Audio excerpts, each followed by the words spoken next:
పూర్వం తెలివి ఎక్కువ అనే రాజ్యంలో తెలివి ఎక్కువ మహారాజు పరిపాలించేవాడు. ఒకసారి అతని వద్దకు ఒక వ్యక్తి ఒక ఫిర్యాదుతో వచ్చాడు. ఆ ఫిర్యాదు ఏమంటే, రాత్రి వచ్చిన వర్షానికి తన మట్టి గోడ కూలిపోయిందని, ఇప్పుడు తన గోడ కూలిపోవడానికి కారణమైన వాళ్ళను శిక్షించమని అతని ఫిర్యాదు. ఆ తెలివి ఎక్కువ మహారాజు ఆ ఫిర్యాదుదారుని సమస్య విని, నీ గోడ కూలిపోవడానికి వర్షం రావడం కారణం, కానీ వర్షాన్ని ఉరి తీయలేం కదా, ఈ విషయం పైన నీకు ఎవరి మీదైనా అనుమానం ఉందా అని అడిగాడు రాజు. అప్పుడు ఆ ఫిర్యాదుదారు, మహారాజా, మా పై వీధిలో ఉన్నటువంటి కుమ్మరివాడి మీదే నా అనుమానమంతా.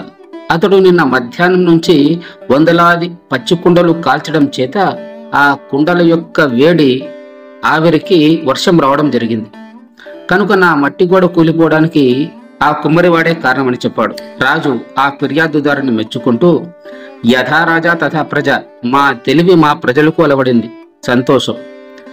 మాది అసలే ధర్మ పరిపాలన కాబట్టి నీ మట్టి గోడ కూలిపోవడానికి కారణమైన ఆ కుమ్మరివాడిని ఉరి తీయమని భటులను ఆజ్ఞాపిస్తున్నాను అనడంతో భటులు వెళ్లి ఆ కుమ్మరివాడిని పట్టుకుని వచ్చారు.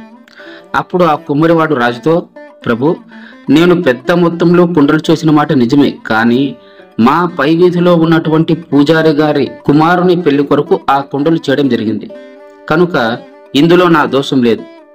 ఆ పెళ్లి చేసుకుంటున్న ఆ పెళ్లి కొడుకుదే ఈ దోషమని ఆ కుమ్మరివాడు చెప్పడం జరిగింది. ఆ తెలివి ఎక్కువ మహారాజు తమ ప్రజల తర్క జ్ఞానానికి మురిసిపోయాడు. సరే, నువ్వు చెప్పింది నిజమే, మాది ధర్మ పరిపాలన, వెళ్ళి ఆ పూజారి కొడుకును ఉరి తీయండి అని భటులను ఆజ్ఞాపించాడు. భటులు వెళ్ళి ఆ పూజారి కొడుకుని తీసుకుని వచ్చారు. అతడు చాలా బక్కపలుచుగా ఉన్నాడు. అతన్ని ఉరికంబం దగ్గరకు తీసుకుని వెళ్ళారు. ఆ ఉరితాడు చూస్తే చాలా లావుగా ఉంది. అప్పుడు ఆ పెళ్లి కొడుకు రాజుతో అన్నాడు, మహారాజా, మీరు ఎంతో ధర్మాత్ములు, నా ఆకారం చూడండి, నేను ఇంత బక్కగా ఉన్నాను, ఆ ఉరితాడు చూస్తే అంత లావుగా ఉంది, నా బక్క శరీరానికి ఆ ఉరితాడుకు ఏమన్నా సంబంధం ఉందా ఆలోచించండి మహారాజా అన్నాడు ఆ పెళ్లి కొడుకు.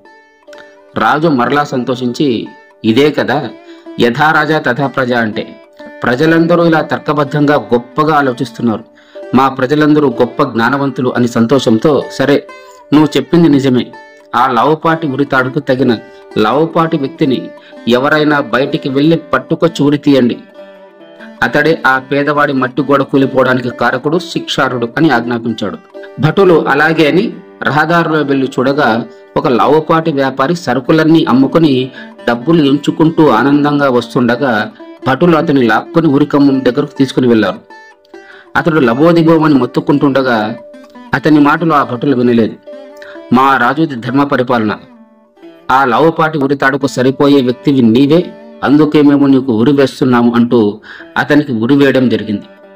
మిత్రులారా, చూశారా, తప్పు ఎవరో చేస్తే శిక్ష మరొకరు అనుభవించడం జరిగింది. ప్రభువులు అనేవారు ఇలాంటి తెలివి తక్కువ తీర్పులు ఇస్తే ఫలితం అమాయకులు నష్టపోవడం జరుగుతుంది. కాబట్టి మనం తీసుకునే ప్రతి నిర్ణయం ఎంతో జాగ్రత్తగా ఆలోచించి తీసుకోవాలి, లేకపోతే అమాయకులు ఇబ్బంది పడాల్సి వస్తుంది. ధన్యవాదములు.